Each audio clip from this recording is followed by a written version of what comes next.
Hi, everyone. Welcome to another edition of our podcast, Conversations with B'nai B'rith, a show for all things Jewish history and culture, Israel, and issues important to the Jewish community.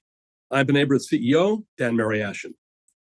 If you enjoy what we do, subscribe to Conversations with B'nai B'rith wherever you get your podcasts and leave us a rating.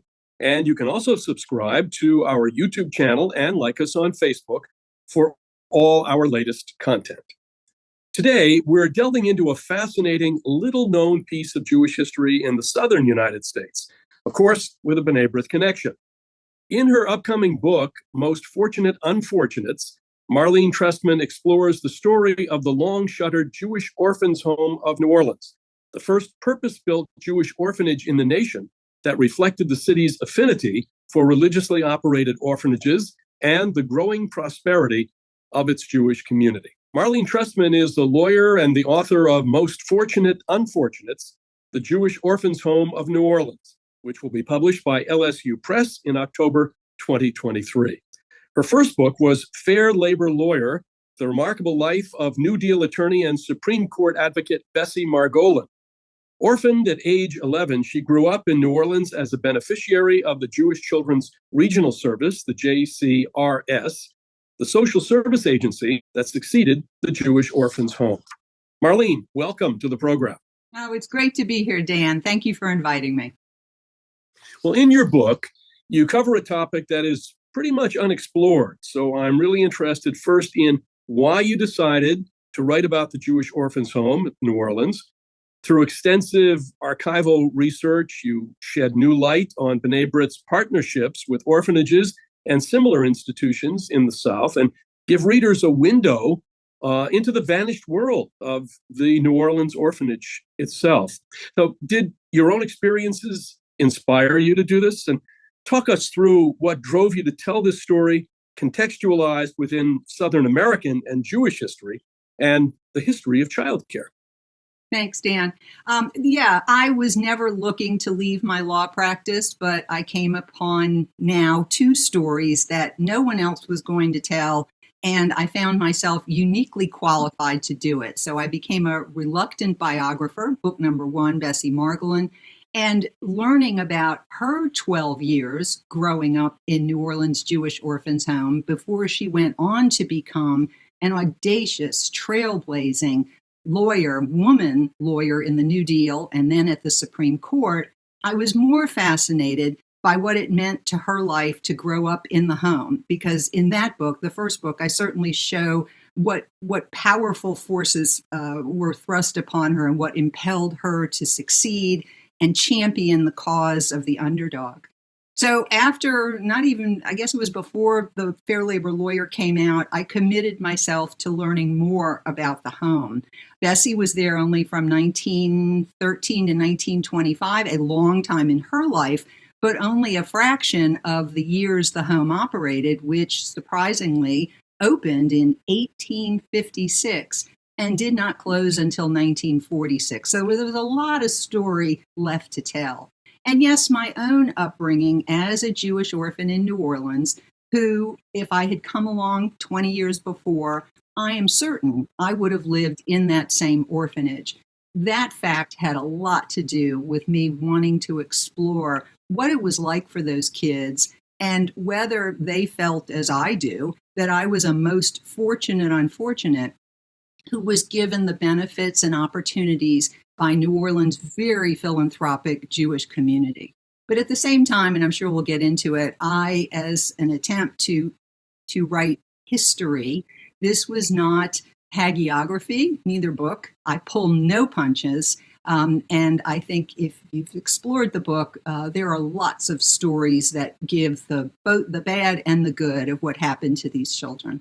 So founded in the 1850s, the home was the first purpose-built Jewish orphanage in the nation. Did the home admit only real orphans, meaning kids who had lost both parents, or did it recognize and assist people with financial hardship who had problems that were just too great to keep one or more children? And what were the living conditions and situations like at that time? Okay. And taking those pieces apart, the constitution of the home, adopted in 1855, was to admit Jewish orphans and, as they were called, half orphans, meaning only one living parent. That definition became quite malleable because the board, in a very philanthropic way, never wanted to create hardships. But and I give lots of examples in the book where it confined itself very strictly to the letter of the Constitution about half orphanhood. That is, they wanted to insist that there be only one living parent, but there were countless times where a parent or both parents were simply incapable through infirmity or maladies, or had simply left the territory, so that children were admitted. And there was always the sense of need. No child who had a family with the wherewithal financially to care for them, those children were not admitted. And the board did its due diligence to make sure there was not some surviving relative that could care for the children with or without some inheritance involved. The living conditions in the home, of course, varied greatly throughout its 90 years of operation. And let me just back up a second.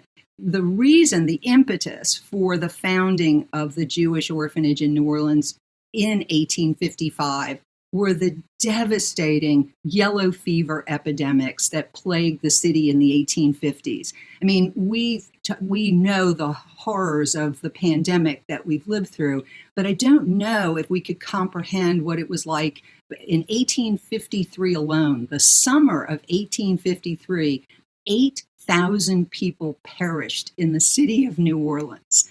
That is just catastrophic. And I don't think anyone expected yellow fever to return again the very next summer, which is when the conditions were ripe for the mosquitoes, which no one knew was the culprit, to return and bring their fatal disease.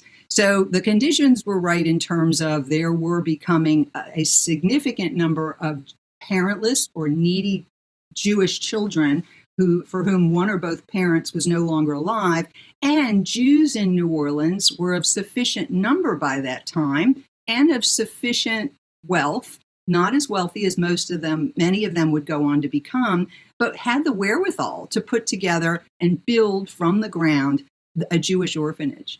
My reason for so carefully parsing the purpose-built Jewish orphanage is to make sure to give credit to Philadelphia's Jewish foster home, which actually opened a few months before New Orleans, but it was in rented space. It was vitally important to the board in New Orleans, and it's clear through their minutes.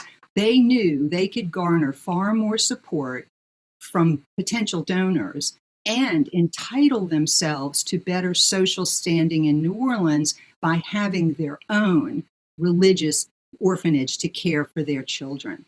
So those words are very carefully chosen to give credit to what became 50 Jewish orphanages across the country at one time. Who comprised the membership of the board? Who was serving there? And how did they serve? How did they manage to move into those positions? Many, and it was all men.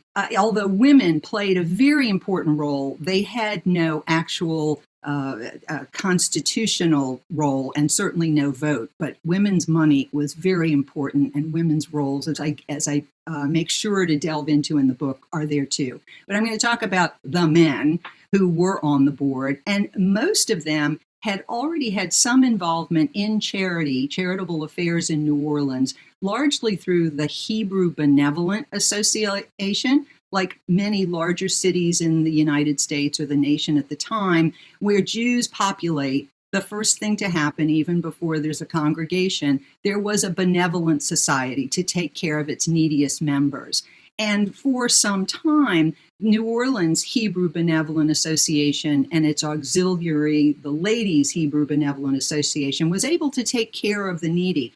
But the yellow fever epidemics overwhelmed any ability of those organizations to do that. So a number of the officers of the Hebrew Benevolent Association decided that it was time to build a specific permanent residence, a home, an orphan's home, and they called it the home from the beginning. These men shared little. They ranged in age from the 20s to their 60s. They shared little other than none of them were born in New Orleans. Many of them had come from other parts of the United States or from elsewhere and had immigrated to this country. But all of them were newcomers to New Orleans and were clearly seeking to establish themselves in the financial and social circles that they wanted to inhabit.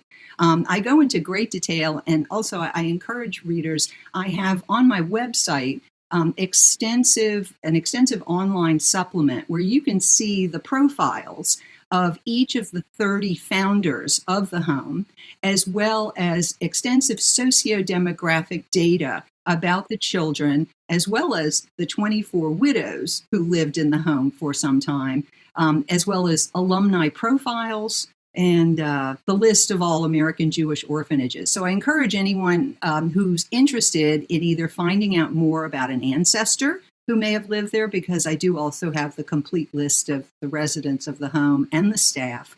And that's in addition to all the stories that are told in the book as well. LSU Press told me it'd be too expensive to put all the appendices in the book. So, how big was the Jewish community when the home was founded? The numbers are imprecise. The best is somewhere between 1,000 and 2,000.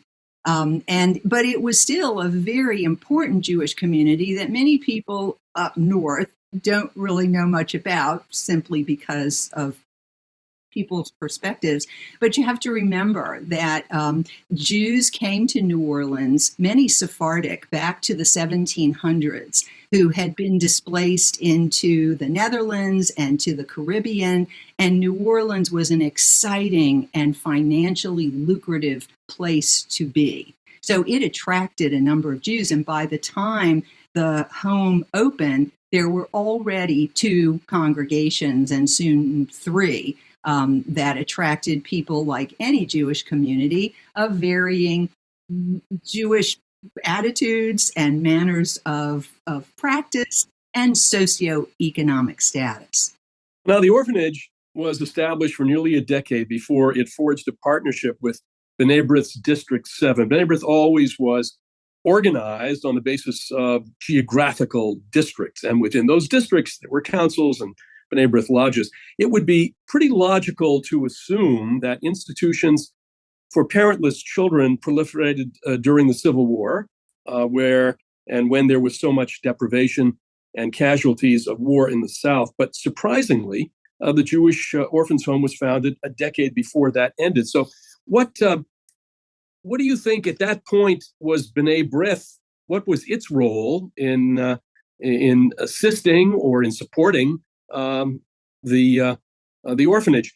We had founded a big orphanage, I think, in Ohio. I think Cleveland. Cleveland. Belleville, I think they called it. Later. Not until much later was the Cleveland Jewish Orphans Home. Orphans Asylum. Right. So I knew of that connection, but that was Civil War related. And this is yellow fever related, but not only that. So where did the B'nai B'rith connection come into all of this? Wonderfully for me, Cornelia Wilhelm had written a book 10 or more years ago about the history of B'nai B'rith, which really helped me understand, just as you spoke about, the lodges and how B'nai B'rith as a national organization was operating. B'nai B'rith, I learned from Cornelia and then with my own additional research, had attempted to set up a lodge in New Orleans much earlier. I think it started, but it failed. It just didn't. I don't know why that didn't work. But it took until 1875, actually, longer. The home was opened in 1856, so nearly 2 decades, before B'nai B'rith approached the home. And the home was quite interested in expanding its financial base, as B'nai B'rith could importantly do.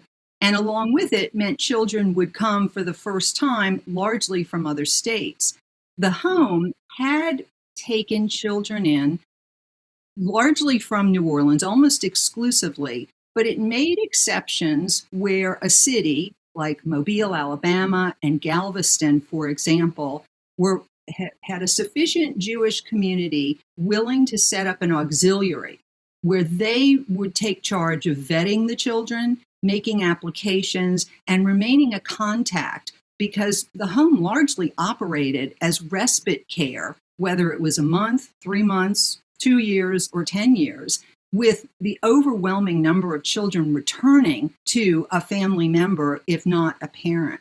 And so B'nai B'rith approached the home in 1874, 1875. The home was very receptive to this idea. It needed additional money to operate.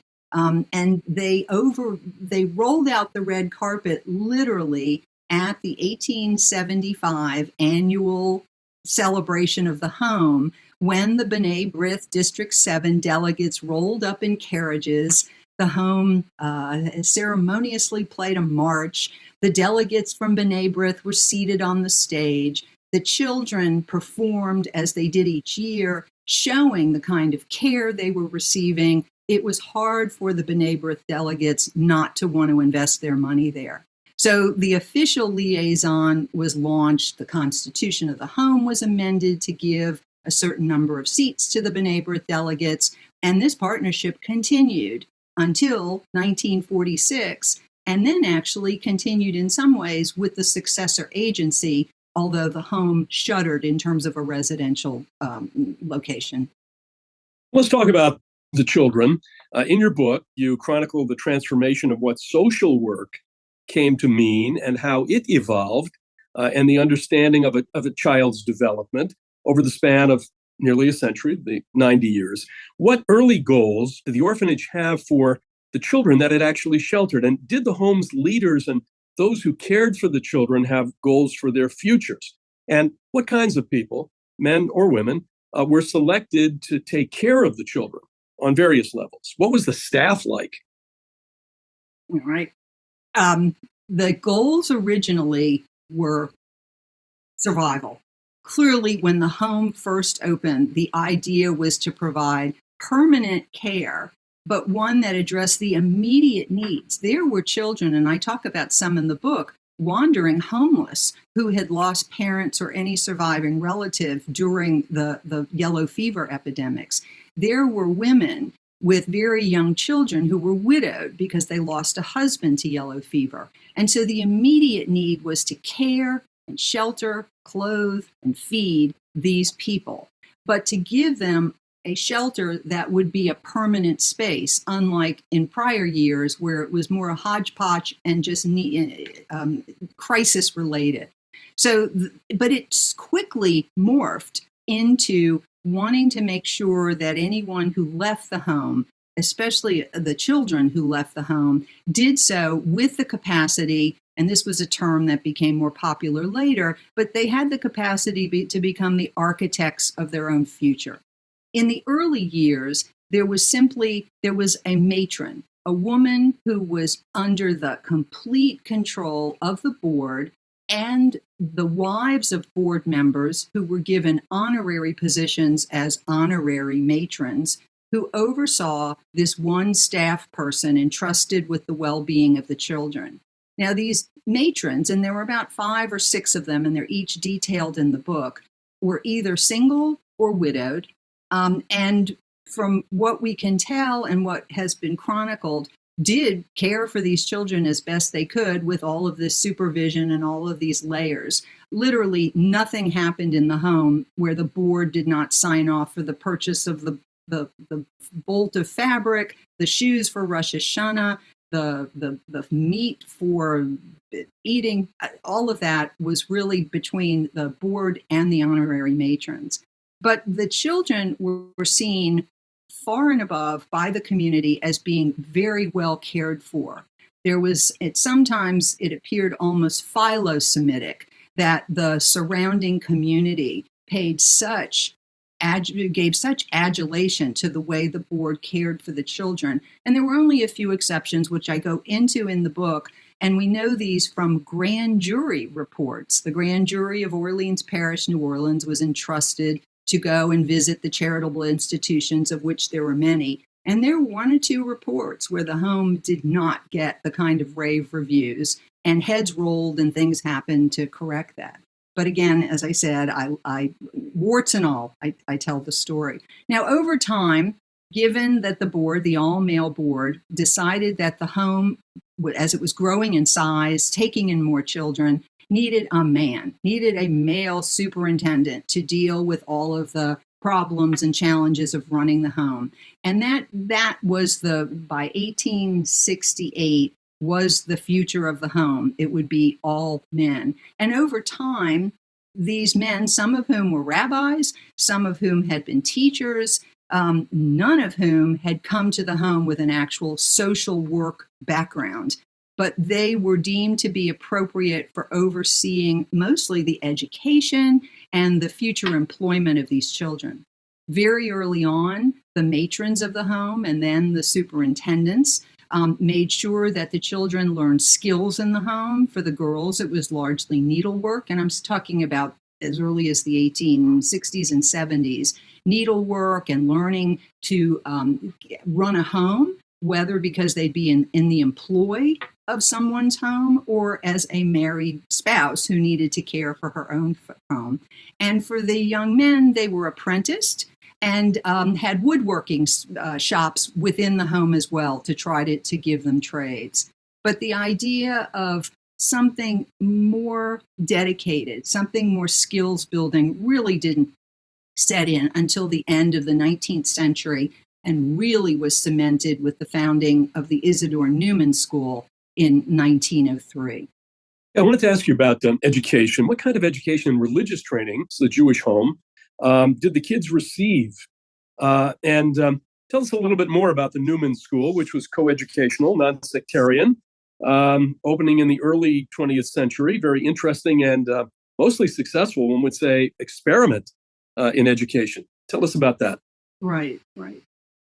In terms of the religious education, the board of the home was very fortunate to have as its resident Hebrew scholar and religious leader, inspirational figure, James Capel Gutim, the Reverend James Capel Gutim. He was not ordained, but he was one of the very important religious figures of the United States of his time. And he was on the board from the home's founding and served the home until his death in 1886. He was away for only two short respites we can talk about later. One when he refused to pledge allegiance to the Union after the Civil War, and the second time a short-lived position at the very famous Temple Emmanuel in New York. But his heart was in New Orleans, returned and was there. Rabbi Gutim, from the start, was at the helm of the home's Committee on Religious Education. And so the children were schooled in the home, largely by him, and later with hired religious educators, in addition to their secular education that they received originally in the home, and then in the nearby public schools, and depending on racial and other disturbances of the time, the home would take the kids in and out of the public schools. But it was a big public event each year when the children of the home would display their academic proficiency and their proficiency in Hebrew and religion. The board would come, the public was invited, awards were distributed. And so educating these children was always very important, one of the highest priorities for the home. And the Newman School. Yes, the Newman School. By the end of the 19th century, the board's members, despite some of the really glowing successes of some of the young men and women who left the home, realized that not all of its children were faring as well. There was an attempt to teach stenography, particularly by Superintendent Michelle Hyman, who saw that as a wonderful way to make sure the kids could get jobs, only the best, because he did not want this winged art given out to the best and the brightest so that they would shine. But there were a lot of kids and alumni were vocal about talking about their brethren who they felt could not fare as well in life. So by the end of the 19th century, there was a push to open a school for the orphans of the home and in the home. That was the first thought.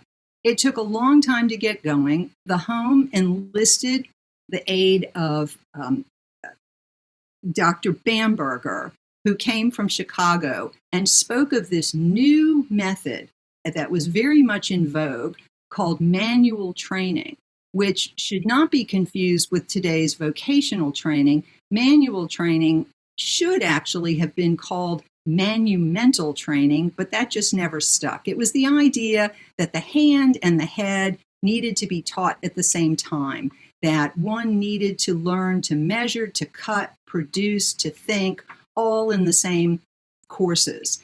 And so it took a while, but by 1903, when the home had raised the money, and with the very vigorous support of B'nai B'rith, which saw the benefits of having all of its children being given state-of-the-art, cutting-edge education in this new school, 1903, the home opened its school, but it had another agenda.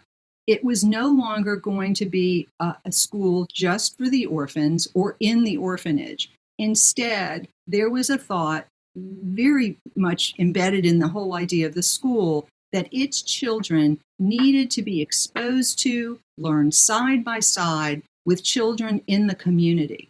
And as it turned out, the children from the community who could afford to pay the tuition at Newman for them to attend, if they were not from the home, were the scions of the wealthiest families of New Orleans, Jews and non-Jews. And that was very, very intentional on the part of the home's board.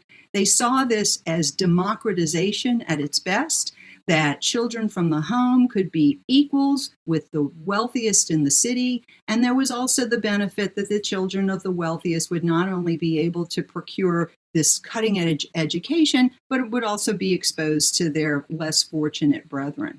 And that was very much the mental and purposeful idea behind the school. And it operated by the orphanage until 1946, when the school became independently chartered, and continues to this day. Interestingly enough, when the school was independently chartered, the home insisted, and the constitution of the school, or the charter of the school, has a provision that said that any child who before would have been a ward of the home, and of course would have gone to Newman as of right, would not be denied admission for lack of tuition as long as they could pass the entrance exams. And I may be one of the few modern day orphans who was able to take advantage of that. And I received a life-changing Newman School education because the subsequent board, when I came along in the 60s, petitioned Newman to honor that provision in its charter. So I saw the benefits of learning side by side with children from middle class and upper class families, where college was, of course, the next place to go if one didn't pursue some other sort of vocational training. And that was really very important to the socialization of the children in the home, to be so, to connect with kids from other and obviously higher socioeconomic levels. You know, knowing this, I mean, it just seemed that Newman, the idea, the concept for Newman was so far ahead of its time in terms of education, in terms of social evolution, that it's, I assume, is that another book, The Story of Newman? Will that be? It's in this. I mean, this is the origin story of Newman. And I do credit the home for seeing what researchers today, social scientists like Raj Chetty, talks about in terms of the way that social connectedness is the most important way to bridge the gaps between our most impoverished children and where we hope they will aspire to be in terms of income potential and their place in society and their ability to become agents of change. So it really was tremendous foresight on the part of the home. And it also, I think, one of the many tales, lessons, cautionary tales that comes out of my book is, think of it in terms of today's most elite private schools, where only a few scholarship kids come And they feel what that's like to be among the few and perhaps to feel that socioeconomic disparity, however good and well-intentioned the opportunities that befall them. It's wonderful. Newman put that on its head, where it was the neediest children, Jewish children, and we're only talking white children at all because this was 1903 New Orleans, but that the neediest Jewish children of the community had a right to attend one of the finest schools of the city. And it was the children of the elite classes who had to pay and had to, apply to get a space to go there. So I think that's a wonderful notion and should be thought-provoking for anyone who's looking for socioeconomic diversity in schooling. But to go back to the orphans for a moment, and you've talked about the Jewish elite who served on the board, who were involved in the evolution of the Newman School. Did the local Jewish elite try to adopt any of the children or interface with them in any way? The interfacing was also very intentional. Long before this idea of having the children of the home learn side by side with the children of New Orleans elite, Jewish and non-Jewish, the idea of honorary matrons and what was expanded to be called big sisters. These were largely women of the Jewish elite who volunteered to pay close attention, to entertain in their home, to take for car rides, carriage rides, and to basically show these children the finer things in life. This was something that the alumni I spoke with, those whose oral histories had been captured, the influence on the home's children of being exposed to the lives of these women and their families was really life-changing. And some established relationships with these women and their families that lasted long after their time in the home. My first book with Bessie Margolin, I talked about how one of New Orleans' socially elite Jewish women did this for Bessie and oversaw her transition to Newcomb, which was then part of Tulane, and monitored and made sure that she was off on sound footing. And this was someone in very high echelons of New Orleans Jewish social circles. So there was intentional interface this way. Not everyone had the best big sister, but for the most part, this really was a way of making sure these children were well socialized and well positioned when on their own to make their way in New Orleans society or to return to their communities elsewhere in the South and be able to navigate themselves. Did some of the boys and girls achieve success? Were you able to track some of the careers that some of them entered into? And what about the kids who aged out? Once they turned 18, did the orphanage extend some assistance in some way in placing them in the community and in jobs or other kinds of situations which would maintain their progress that they had made in the orphanage? Right. In terms of some of the more illustrious achievements of alumni of the home, I do chronicle quite a bit of that in the book, and they ranged from, I'm talking back to the 19th century. There were lawyers, there were newspaper people. One woman was instrumental as a founder of Hadassah in Texas. There were people who became influential in establishing their congregations in all parts of the South. People of all types. And this is in addition to Bessie Margolin, perhaps, one of the acclaimed alumni of the home who made her way as the chief champion of the Fair Labor Standards Act and the Equal Pay Act and went on to argue 24 times at the Supreme Court. Yes, there were quite a few. And there were people who lived quiet lives, caring for their families, which is also a wonderful accomplishment given that they came to the home in some of the most unfortunate circumstances. And there were a few that I also mention in the book who did not become poster children for the orphanage, as you would expect. One gentleman who was the fifth child ever admitted to the home went on to become a drummer in the Confederacy, left a trail of bankruptcies in hotels in Baltimore and elsewhere, and made his fame by a $1 million jury verdict at the turn of the 20th century against some of the largest railroad tycoons of the country. So he was a little bit more infamous. And I did try to track them because not all of these people mentioned the home when they achieved their height or in their obituaries. Many did. It was considered a badge of honor for many alumni of the home, but not in all cases. There was a second part to your question. I'm forgetting. Once they turned 18 and they aged out, did the orphanage or the board provide any kind of, I don't know, a safety net necessarily, but kind of assistance to them to move on into the larger world? Aftercare was the term that became more popular closer to the end of the 19th century.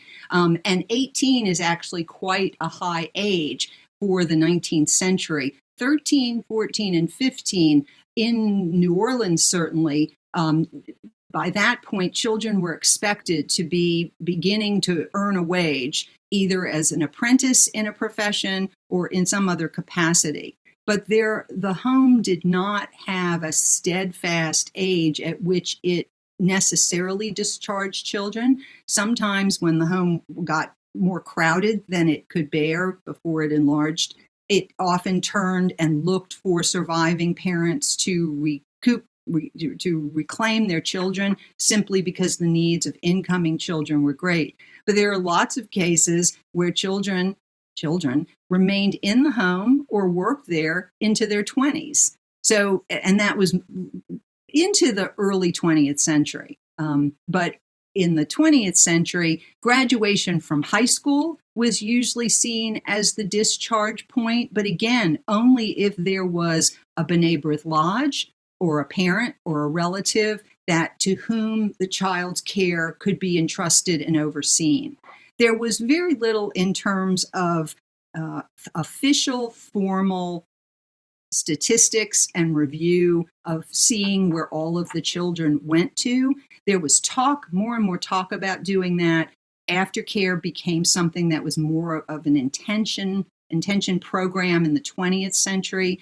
And the home did establish what it called non-resident wards, particularly where someone had graduated from high school and just needed a little support, whether it was payment or for lodging in a boarding house the home approved. So they were still under the auspices of the home, but were either going on to college, as many of them did. Bessie Margolin, for example, became a non-resident ward when she went to Newcomb and then Tulane. And once she graduated from Tulane with honors on her way to law school, she was formally discharged from the home. Of course, we can't forget about the need for recreation and culture. I want to talk about that as well. Were there sports teams, theater groups, music education? And then there was the all-important Mississippi summer camp, too. It seems that the camp furnished the experience that was the most liberating for the children, as summer camps often are. So tell us about that. Absolutely. I'll start with the earliest forms of recreation and entertainment. Music education appears in the home by the 1870s. Donations of pianos and violins and the children performing at the big annual celebrations was recorded by the newspapers and lauded. And like other Jewish orphanages, by the turn of the century, the home had its band, which performed and regaled the city at Mardi Gras parades and in Boy Scout marching parades and other places, and admitted girls, even though they were given separate musical instruction. The home band admitted girls by about the 19-teens, neck and neck with suffrage taking over. So lots of that. And yes, there were sports teams within the home.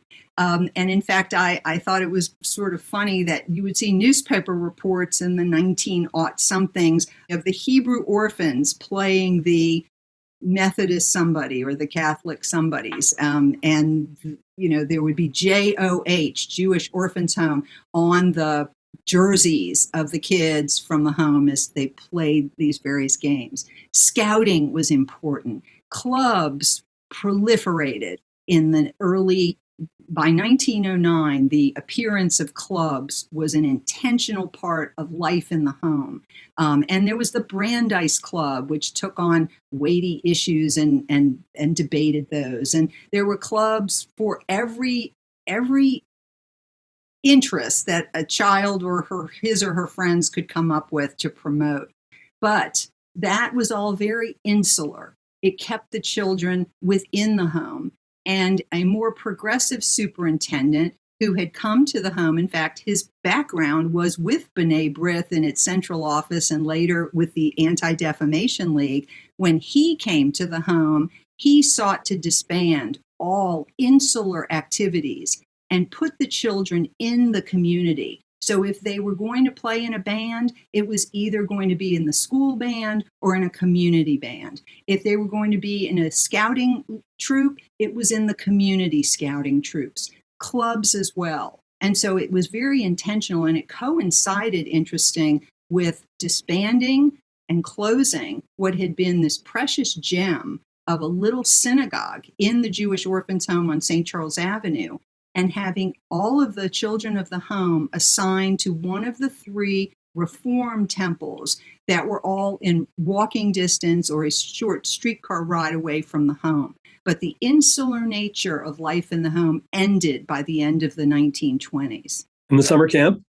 Summer camp, along with the rise of summer camping across the country and readily adopted by the Jewish community early in its life. By 1917, New Orleans was looking to provide needy children through the Jewish Federation, the summer camping activities. And the home superintendent loved the idea. And by 1919, if not 1918, started the children of the home, first a week, then later 2 weeks. And by the 1930s and 40s, it was well a month, if not more, of summer camping at Bay St. Louis, Mississippi, which uniformly, by every alum who ever left a record, was the most wonderful experience of their time in the home, just like we know camping is today. Jewish summer camping is its own legend. I'm a product of 8 years of Jewish summer camping. Respite for families, especially for kids who often are not coming from the best environments or need outlets and exposure. And so these were just wonderful outlets for the kids. And I think shows the progression of summer camping and Jewish summer camping across the country. We have time for just a couple more questions. And one of them is to kind of tie everything together. Take us from New Orleans during the Depression to the last years of the orphanage right after World War II. Were orphan children still being admitted? At this point, there were hundreds of alumni, clearly. Were they nostalgic, the alumni, about their experience? You've talked about summer camp. And did they support the institution? Were there reunions? How did that all work? Right. The Alumni Association of the Home, like other Jewish orphanages, the Home's alumni organization was founded in 1891. And it was by grateful alum who wanted to pay back their alma mater and also to make sure that any of their brethren, their fellow alums, were, if they encountered challenges in life, had a support mechanism. And yes, there was a great affinity, not by all, but huge numbers of alumni turned up not only at the annual events or alumni events, but also those in town regularly attended the Passover Seder in the home. That was considered a big deal. Alumni returned for that with their families. And they would turn, there was alumni kid baseball games on the weekends, on Sundays. That was more in the 20th century. Alumni in Texas had their own reunions because Texas was the second largest, the state with the second largest number of children to send kids into the home. A total of 394 children were admitted to the home from Texas alone. And so there was a huge contingent there, largely in Houston. They called themselves ex-HKs, ex-home kids, and had their own reunions very regularly. Many of them spoke about their time in the home, whether they had their own siblings or not. They talked about the joys of growing up with 150 other brothers and sisters. And some of the children of those alum felt that they had dozens and dozens of aunts and uncles as extended family because of the home. And again, not everyone, but many. I realized I didn't touch on something you asked me about before, and that was adoption. It was never the goal of the Jewish Orphans Home in New Orleans, which I think was consistent with most other orphanages. Adoption was not a primary goal. It really was to return children when possible to their own families, whether it was married siblings, relatives, or a surviving parent. There were some adoptions, they're chronicled in the book, and adoption in general was, I guess I also track the history of adoption, which was not a common thing, this notion of being officially raised legally by people who were not your biological parents, and also having rights to inheritance and a share legally in their stead. And I've forgotten the rest of the current question. Well, I have one last question before we conclude. You celebrate the Jewish orphan homes many triumphs and talk a lot about some of its failures too. What do you want readers to take away from reading Most Fortunate Unfortunates? What are the overarching historical lessons that you hope people will reflect on after reading the book? First and foremost, the book was written largely to chronicle the ancestors of so many descendants who contacted me throughout this book to learn more about their own family members, some of whom knew only bits and pieces, and others who supplied me with wonderful amounts. So there's the whole genealogical side that's a really important part of the book. And that's why the online supplement is so important to me, that people who couldn't make it into the book are chronicled on the website. But the biggest takeaways, I think, from the book, and what I want people to see, are also cautionary tales and lessons. If nothing else, having served myself on various nonprofit boards, is making sure that at every time you're really meeting the mission, and whether the mission needs to be revisited in terms of changing status and changes in the way the particular cause is cared for. And in particular, the issue here with children was whether an institution, a physical space dedicated to the group raising of children, was the best way to care for these kids.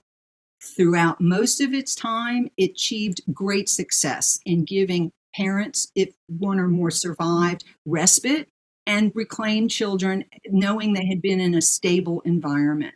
But the lack of foresight, the lack in New Orleans, the lack of legal structures to really push foster care and more individualized attention, I think was a shortcoming on the board's part. And I delve into that in detail in the book.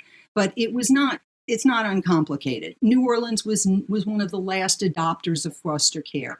B'nai B'rith and all of the other funders were not pushing for foster care. They were happy to have these children so well cared for and having the finest education, medical care, clothing, etc. The other thing is to not become, again, for nonprofit boards and people who serve in them, building bound.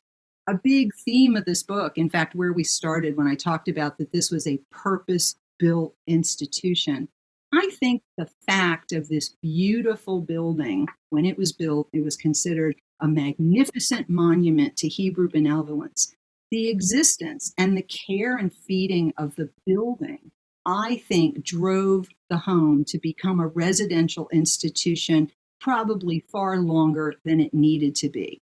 But people took such pride in having this Jewish institution. In fact, other than cemeteries, it was the longest standing Jewish institution in New Orleans that was built for and cared for Jews.